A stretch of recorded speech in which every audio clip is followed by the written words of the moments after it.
안녕하세요. 평강심리교회 골방 성경입니다. 자, 오늘은 골방 23, 이제 23번째 주간이죠. 골방 성경이 성경을 1년에 한 번 읽게 되어 있기 때문에 23이면 23번째 주간 중반에 와 있습니다. 왕국이 분열되다라는 제목으로 열왕기상 12장부터 열왕기하 8장까지 우리 골방 성경 공부해 보도록 하겠습니다. 자, 제가 말씀드린 대로 성경을 1년에 한 번 읽게 되어 있죠. 네, 아주 적절합니다. 두 번 읽으면 좀 양이 많고요. 2년에 한 번 읽으면 다 잊어버립니다. 1년에 한 번이 적당할 것 같습니다. 자, 그래서 우리가 구약 성경을 하고 있는데 구약 시대는 8시대로 나눠지는데 우리는 7과로 나누어서 태초의 족장 시대, 출애굽 시대, 정복 사사 시대, 왕국 시대, 분열 왕국 시대, 포로 시대, 귀환 시대 이렇게 가고 있습니다. 자, 오늘부터는 이제 분열 왕국 시대를 시작을 합니다. 왕국 시대 3명의 왕 그리고 그 시기에 편찬되었던 시가서와 지혜서까지 했고 이제 오늘부터 분열왕국 시대 시작을 하는데 분열왕국 시대는 다시 5주로 나누어집니다. 첫 주에 왕국이 분열되는 장면 이제 이번 주죠. 그리고 나서 북왕국이 멸망하고요. 북왕국이 멸망한 다음에 유다만 남아있는데 남왕국 유다만 남아있는데 남왕국 유다가 말을 듣지 않아서 하나님이 이사야 선지자를 통해서 돌아오라 라는 메시지를 전하시는데 듣지 않았죠. 그래서 남왕국의 멸망.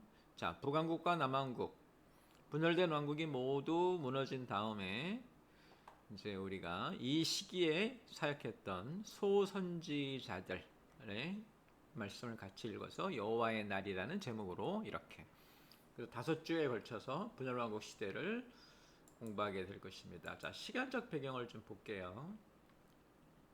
솔로몬 시대가 끝나는 주전 928년경 그때쯤이죠.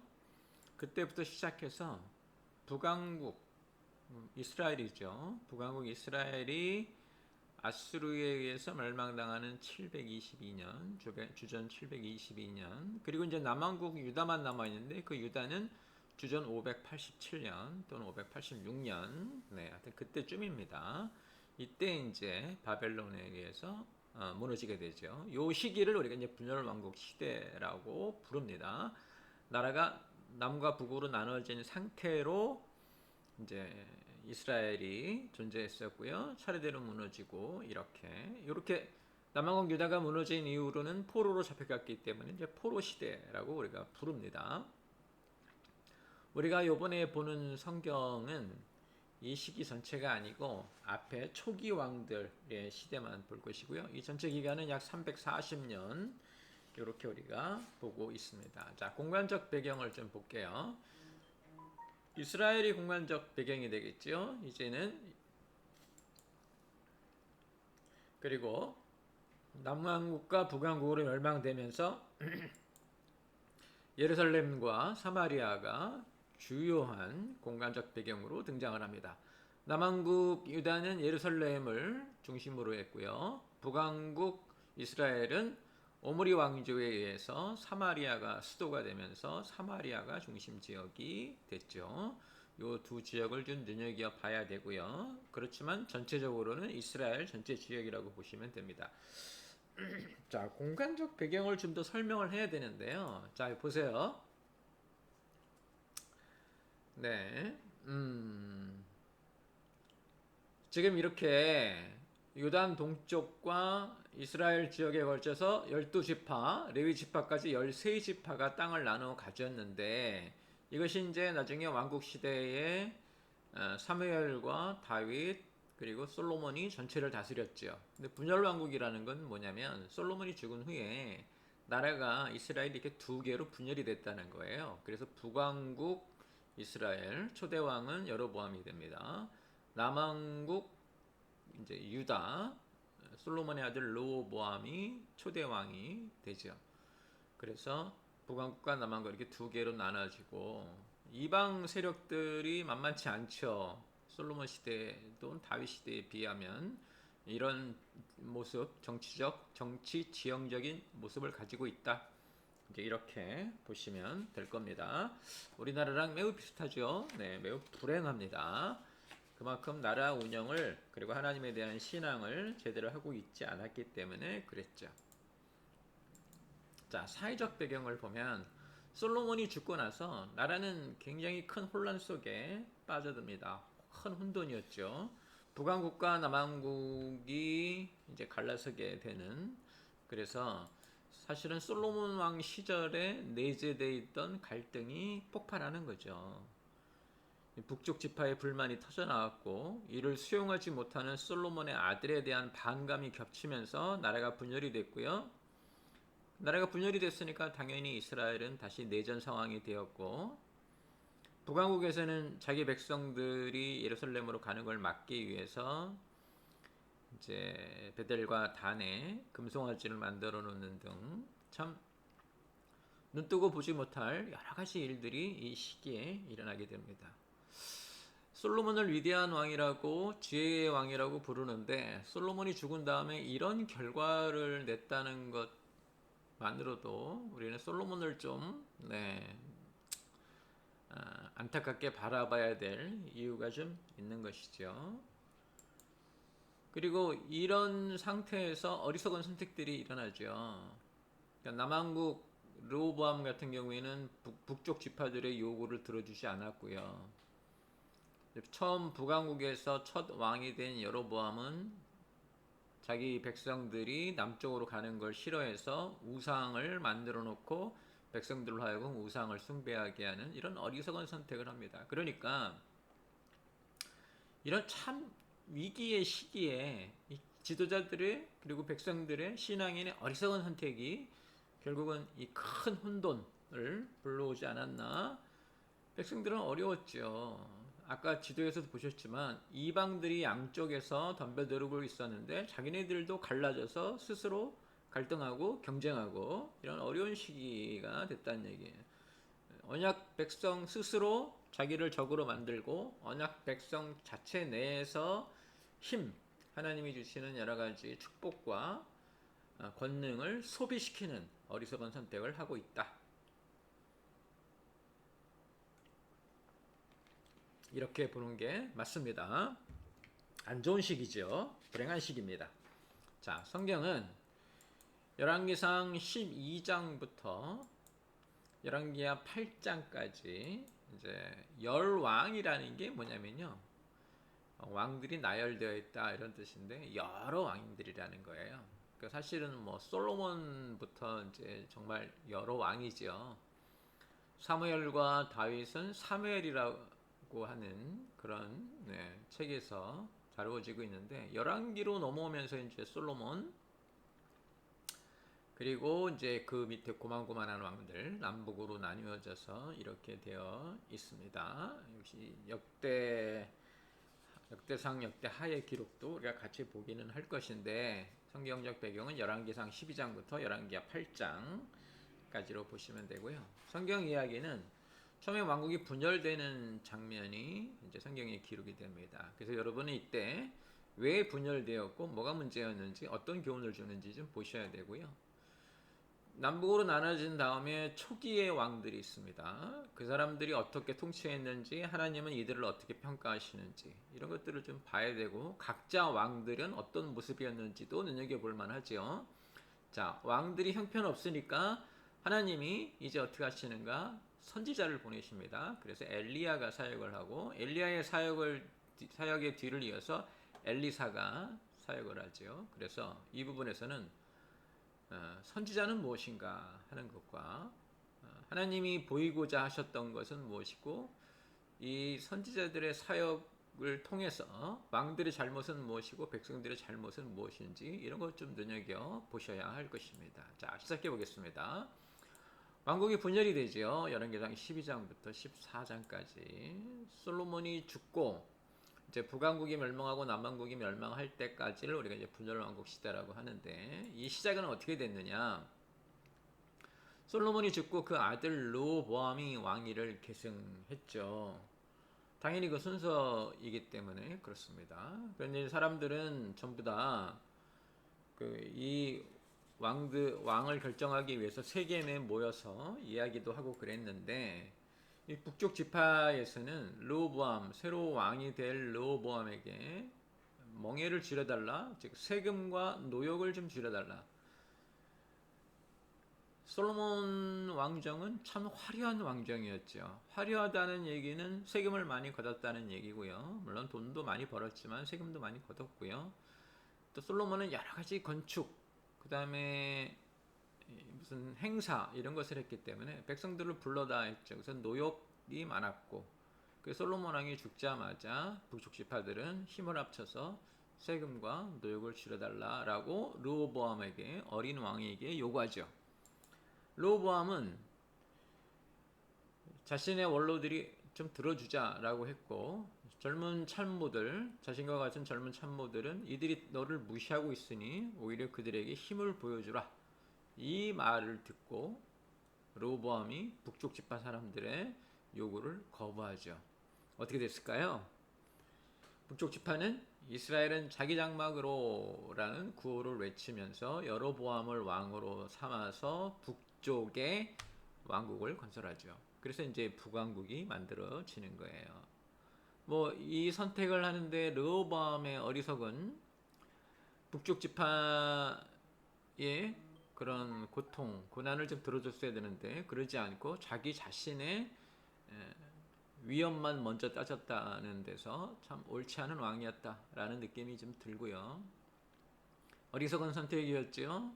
아버지 시대 아버지가 그렇게 우상 숭배로 빠져들면서 하나님으로부터 네 나라를 빼앗길 것이다 라는 예언을 들었는데 조심하지 않은 거예요.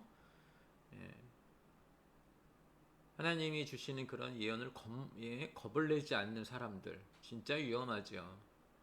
그래서 나라가 분열이 되게 됐고, 이스라엘은 자기 장막으로라는 이 구호는 사실은 다윗 왕이 유다 지파만을 의존해서 돌아올 때 세바의 반란에서도 얘기가 나왔던 것이죠. 그래서 이렇게 유다와 나머지 지파들이 갈라지게 되는 모습을 보게 됩니다. 그런데 나라가 갈라지면서 북왕국의 북왕국의 여로보암은 자기 백성들이 나라가 갈라진 후에도 예루살렘에 가서 예배를 드리니까 그것을 막으려고 했죠. 자기 백성들이, 북쪽 백성들이 자꾸 예루살렘 성전에 가서 예배 드리려고 예루살렘에 가면 남쪽으로 영향력을 빼앗길 것 같으니까 국경선을 막아버리고 베델과 단에 황금송아지를 만든 후에 우상숭배를, 여기가 진짜 예배터다 이렇게 했는데, 자기의 정치적 이익과 자신의 위치를 확고히 하기 위해서, 정치적 목적을 위해서 하나님을 팔아버린 행위고요.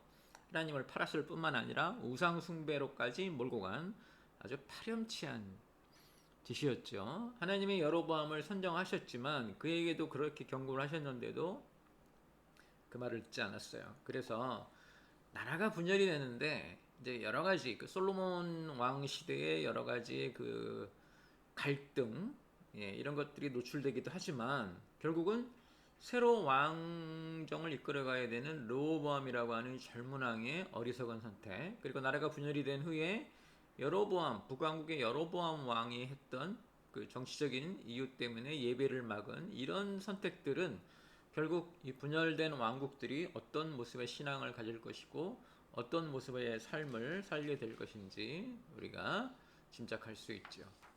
굉장히 어려운 그런 문제라고 보고, 하나님을 사랑하고 이웃을 사랑하라는 큰 계명 속에서 봐도 자기 자리만, 그래서 이게 전체적으로 보면 하나님이 처음에 경고하셨던, 왕 제도를 만들 때 처음에 경고하셨던 그 일들이 분열왕국 시대에 이제 본격적으로 나타나기 시작했죠. 이미 우리가 사울 시대의 그런 그 맛을 봤죠.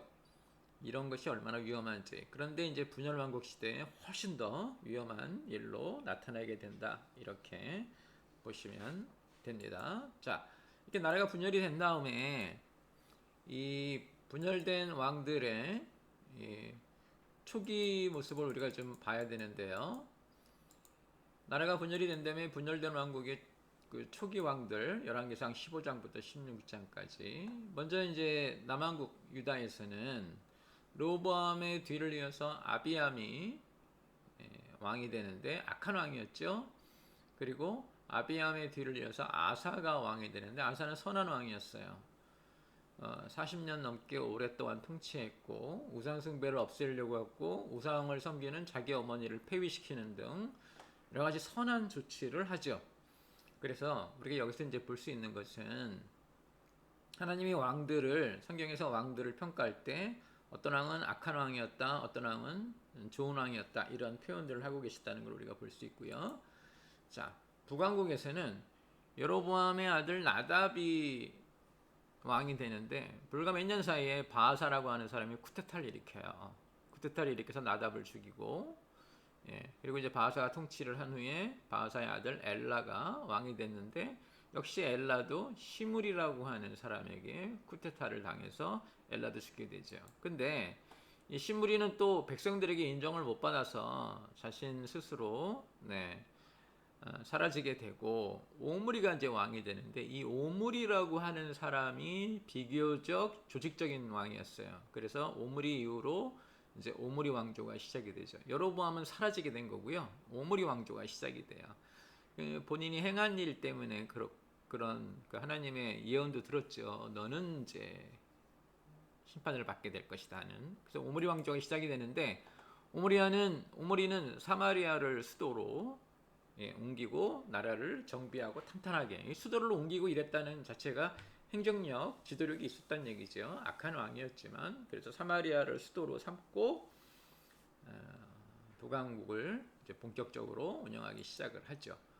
자, 그리고 오므리의 아들이 아합인데요. 아합은 이스라엘의 왕 중에 가장 악한 왕으로 기록이 되어 있고 이 아합이 이세벨과 결혼합니다.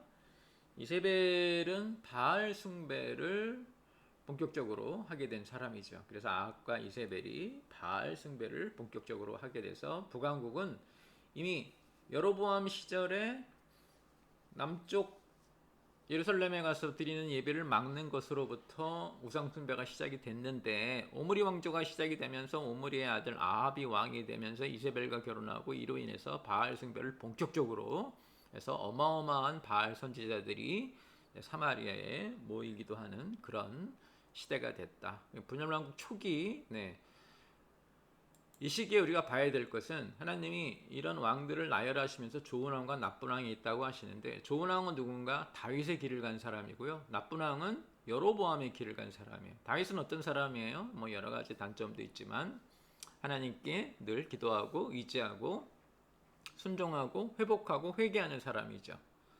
여로보암은요? 여로보암은 자신 때문에 또 자신의 정치적 목적 때문에 하나님을 쉽게 버리고 자신의 정치적 목적 때문에 예배를 우상숭배로 바꿔버리는 사람이었죠. 그래서 하나님께서는 좋은 왕을 표현할 때는 다윗의 길로 갔다. 나쁜 왕을 표현할 때는 여로보암의 길로 갔다. 이렇게 하나님과의 관계로 그 사람을 평가하시는 거죠.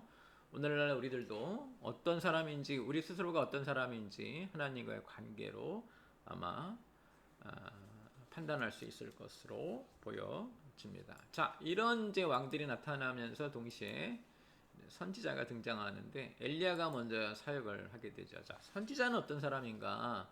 하나님을 대신해서 말하는 사람. 이게 이제 기본적인 뜻인데요. 하나님의 일을 하는 사람이죠. 이전에는 하나님이 왕들에게 직접 말씀하기도 하셨는데 분열왕국 시대로 넘어오면 왕들이 패역해요. 그러니 이들이 하나님을 외면하니 하나님이 이들에게 사람을 보내셨는데 그게 이제 기본적으로 선지자라고 보시면 되고요. 사역자고 지금으로 말하면 목사라고도 말할 수 있습니다. 그래서 왕에게 가서 하나님의 말을 전하고 왕의 태도, 행동, 신앙을 바꾸게 만들려는 사람, 하나님의 일을 선포하는 사람 이렇게 보시면 됩니다. 자, 초기 선지자 엘리야, 엘리사 이런 분들을 우리가 구전 선지자라고 부르는데요.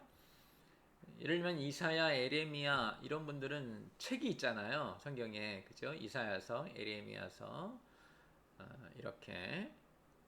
근데 이분들은 이제 엘리야서, 엘리사서 이런 건 없고 열왕기 기록에 같이 기록되어 있죠. 그래서 책을 남기지 않고 입으로 전달된 초기 선지자, 전기 선지자, 구전 선지자 뭐 이런 여러 가지 이름으로 부릅니다. 아마 시작하신 분들이라고 보면 되는데 물론 그 이전에도 나단도 선지자였고요. 이런 분들이 있었죠. 그런데 분열왕국 시대에 나타난 이 엘리야부터는 우리가 이제 본격적으로 선지자라는 타이틀을 쓰고 그분들의 역할이 어떤 것인지 분명해지고, 이제 책으로 기록되기 전의 분들, 엘리야와 엘리사 이런 분들을 우리가 구전 선지자라고 하고, 선지자의 원형, 모형 이렇게 볼 수 있습니다. 자, 엘리야는 어떤 사역을 했는가? 이 시대에 이제 아합이 왕이었죠. 가장 악한 왕이라고 제가 말씀드렸죠. 그렇기 때문에 하나님은 누구를 보내시나? 가장 강한 엘리야를 보내시고, 지금까지도 우리가 엘리야를 가장 강한 선지자로 보고 있죠. 엘리야는 아합을 찾아가서 이스라엘 전체에 가뭄을 선포합니다. 그리고 3년 후에 갈멜산에서 대결을 벌이죠. 비가 오게 하는. 그리고 엘리야가 그 대결에서 이기게 되는 것을 우리가 보게 되는데, 여기 눈여겨볼 게 바알과의 대결이었는데 왜 바알과의 대결에 가뭄을 선포하나? 바알이 비의 신이었거든요. 비의 신이 왜 이 사람들에게 중요했냐면, 왜 우상 숭배의 대상이 항상 바알이냐면, 자, 당신이 이제 농사를 짓는단 말이에요. 농사를 짓는 사람들이 이제 아침에 일찍 일어나서 할 일도 하고 다 이러는데 자기들 마음대로 안 되는 게 있어요. 비예요, 비. 그리고 그 마음대로 안 되는 비가 사실은 농사의 절대적인 요소였고요. 그래서 항상 이스라엘뿐만 아니라 모든 그 민족들은 비에 대해서, 하늘에서 비가 내리는 것에 대단히 민감했고요. 대부분의 다단신은 소출이 많게 하는 신, 축복의 신 이렇게 하죠. 다단신은 비의 신 또는 기후의 신 이런 경우가 많고, 여신이 등장하는 것도 다단신에서 소출이 많게 하는 그런 의미가 있습니다. 엘리야가 가가지고 가뭄을 선포한 이유는, 봐라, 바알은 힘이 없다. 진짜 비를 내리시게 하는 분은 하나님이시다.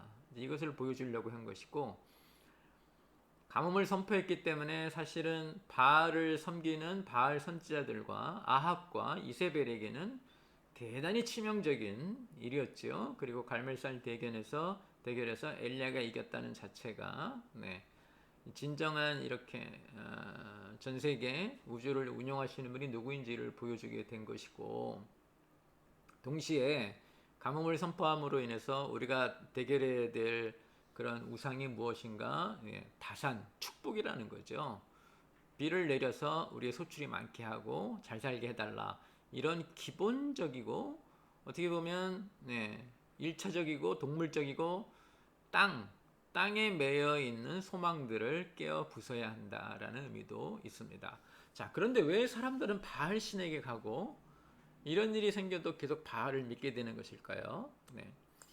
바알에 대한 믿음은 한 번도 실패하지 않습니다. 그 얘기는 무슨 얘기냐면요, 비는 언제든 내리거든요. 가뭄은 생길 수 있어요. 그러나 결국은 비가 내리죠. 그러니까 이 사람들은 비만 내리면 되는 거예요. 다른 게 다 필요 없고. 그러니 항상 이기는 것처럼 보이죠. 그죠? 가뭄이 깊어지면, 다른 말로 하면 뭐가 되겠습니까? 곧 비가 올 때가 됐다는 얘기죠. 이런 지구나 우주가 돌아가는 운영 규칙, 법칙 같은 게 있는데, 가뭄이 오래되면 곧 비가 내리죠. 그런 것처럼 이 사람들에게는 항상, 그래서 사람들은 바알에게로 넘어가고, 또 하나는 얼마나 편해요. 이 신앙생활 하기가. 그냥 가서 비만 내려달라고 하면 되는 거고요. 항상 축복만 바라면 되는 거예요. 내가 어떻게 살든 상관없이 나는 가서 바알의 마음에 들게 행동하고 그 바알에게서 비를 얻어오기만 하면 되는 거예요. 바알은 비만 내려주는 거예요. 근데 하나님은 우리들의 삶이 변하기를 원하시고, 우리가 희생하기를 원하시고, 우리가 이웃을 배려하기를 원하시고, 이런 공의, 의로움, 정의 이런 거를 우리에게 요구하시잖아요. 그러니까 항상 좀 고달프고 내가 원하는 것과 다른 것 같고 나를 꺾어야 되고 이러죠. 그런데 바알씨는 그 믿는 사람들이 원하는 것과 바알이 제공하는 게 똑같아요. 항상 비를 더 주세요. 그래야 우리가 소출이 더 많습니다. 바알은 비를 더 주겠다. 이렇게 되는 거죠. 그래서 지금도 교회를 다니는데 너무 축복에만 매여 있다. 그러면 하나님을 바알처럼 믿는 거예요. 우리 하나님이 주시는 가르침에 더 빠져들어야 되는데, 하나님이 주시는 축복, 다산, 소출이 많기를, 부자가 되기를, 돈이 많기를, 이것만 원한다면, 제 얘기를 잘 들으셔야 돼요. 이거를 원하는 건 괜찮은데 이것만 원한다면, 나를 바꾸고 하나님의 뜻대로 나의 삶을 바꾸는 것에 관심이 없으면 사실은 교회를 다니지만 우리는 바알을 섬기는 사람들이 되는 거죠. 되게 주의하셔야 되고요. 엘리야가 가뭄을 선포했다는 건 굉장히 중요한 의미를 가지고 있다, 이렇게 보시면 됩니다. 자, 그런데 이렇게 엘리야가 이겼잖아요. 대단한 승리를 거둔 거 아니에요? 정말 800대 1, 그 많은 사람을 다 무찌르고 하나님의 뜻으로 했는데 무슨 일이 생기는가? 이세벨이 위협을 하죠. 아합은 뭐 뒷걸음칠 때 도망갔다고 쳐도 이세벨이 이 얘기를 듣고 엘리야를 죽이겠다고 위협을 하니까 엘리야가 도망을 하면서 절망하죠. 아니, 내가 이렇게 열심히 특심이고 나 외에는 아무도 없고 내가 저들을 다 물리쳤는데 왜 하나님 내 생명의 위협을 받습니까? 하나님의 대답은 엘리야를 다시 가서 싸우게 하시는 게 아니라 다음을 준비하는, 그래서 하나님은 아시는 거죠.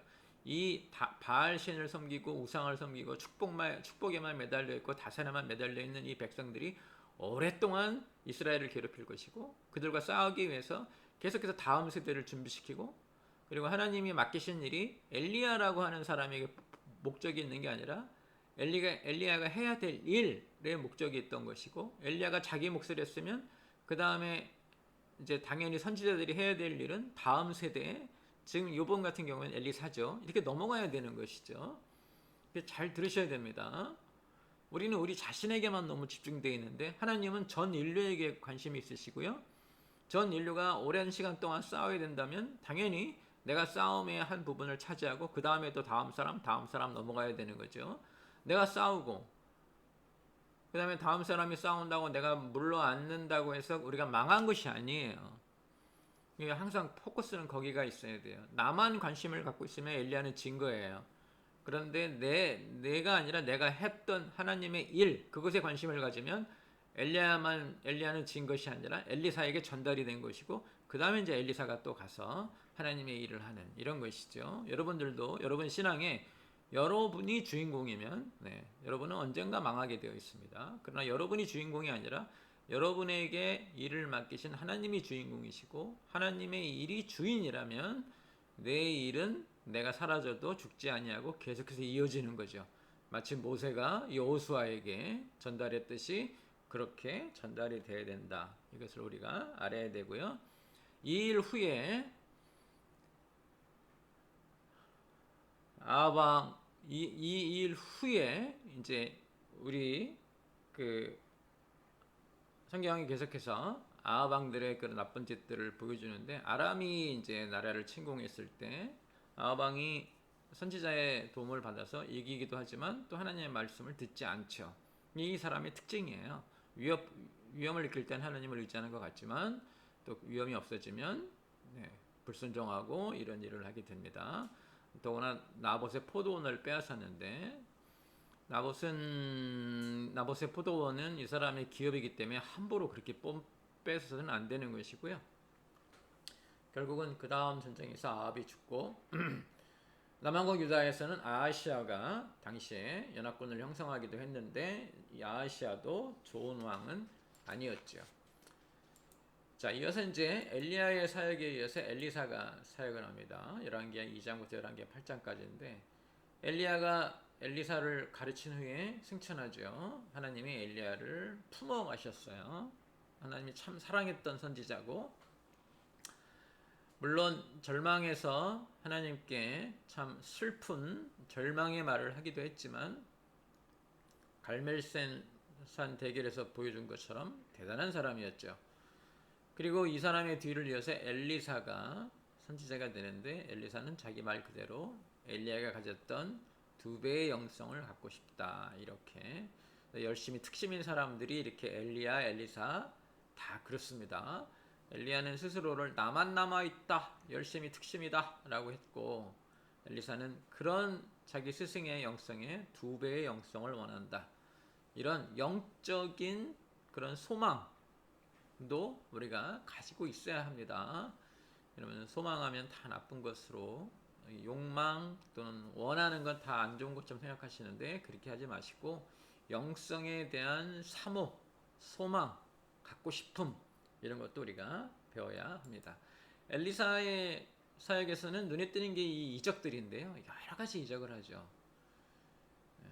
8개, 9개 넘어가는 이적을 하는데 눈에 띄는 것은 엘리야도 물론 이제 사르밧의 과부를 돕거나 이런 일을 하기도 하지만 엘리사 같은 경우에는 사람의 피로를 채우는 사역들을 많이 합니다. 그가 한 이적. 그래서 우리가 예수님이 하셨던 사역의 그림자가 여기 보여요.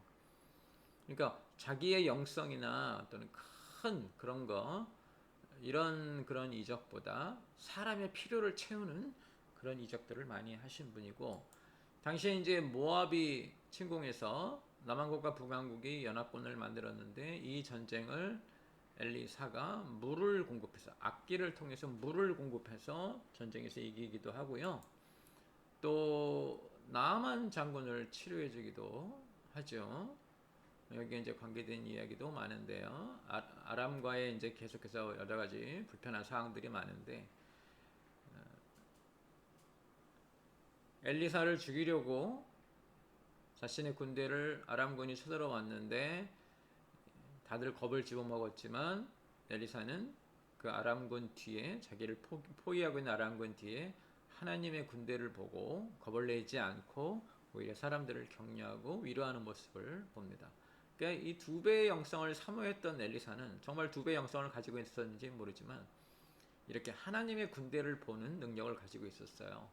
오늘날 우리들도 어렵고 힘들 때 자꾸 그 어려운 일만 보지 마시고 그 뒤에 계신 하나님, 하나님의 역사하심, 하나님의 인도하심을 볼 줄 아는 그런 신앙이 좀 있어야 됩니다. 사마리아 성이 이제 포위돼서 굶주림에 처해 있었는데 그때 이제 사람들이 가서 이 사람들이 다 도망간 것을 보게 되고요. 엘리사가 승리를 예언해서 이 전쟁에서 아람군을 쫓아내는 그런 모습도 우리가 보게 되죠. 그래서 역사적으로 이겼다 졌다라는 얘기가 아니라 이런 시기에 엘리야나 엘리사 같은 사역자가 나타나서 하나님의 그런 위대하심과 하나님의 인도하심, 하나님의 보호하심 이런 것을 계속 보여주면서 이스라엘의 희망을 심고 가고 있다. 이런 것을 눈여겨볼 필요가 있고요. 이런 사역과 더불어 하나님이 세우셨던 언약 민족 그리고 그 나라 이것이 어떻게 지금 썩어가고 무너지고 엉망이 되어 가는지 우리가 좀 볼 필요가 있습니다. 정리하면 왕국이 이제 분열이 되는 장면들 기억나시죠? 르호보암과 여로보암 그런 사람들의 그 어리석은 선택, 초기 왕들의 그 혼란스러운 모습, 특별히 북왕국에 연속해서 일어났던 쿠데타 같은 것들, 그리고 이런 왕들, 참 보잘것없는 이런 왕들을 뒤로하고 하나님이 엘리야를 보내시고 엘리사를 보내셨는데 이 엘리야가 바알신과 가뭄을 선포하는 대결을 벌이는 거 눈여겨볼 필요가 있습니다. 무엇을 믿어야 하고 어떤 것이 신앙인가를 정확하게 보여주신 분이고요. 이어서 엘리사가 나타나서 힘들고 어려운 백성들의 어려움을 도와주는 이적들을 통해서 하나님의 그런 역사하심을 계속해서 보여주는 것, 이런 초기 그 분열왕국 시대에 이런 분들이 사역했다. 그리고 이런 분들을 우리가 선지자라고 부른다. 이렇게 보시면 될 것 같습니다. 자, 이번 주도 성경 말씀 읽으시면서 하나님은 무엇을 원하셨는지 이런 사람들의 모습을 보면서 지금 나의 신앙은 어떤가 이런 것들도 여러분 묵상으로 찾아내셔서 우리 신앙을 성장시키고 우리를 변화시키는 그런 신앙생활을 하시기를 주님의 이름으로 축원합니다.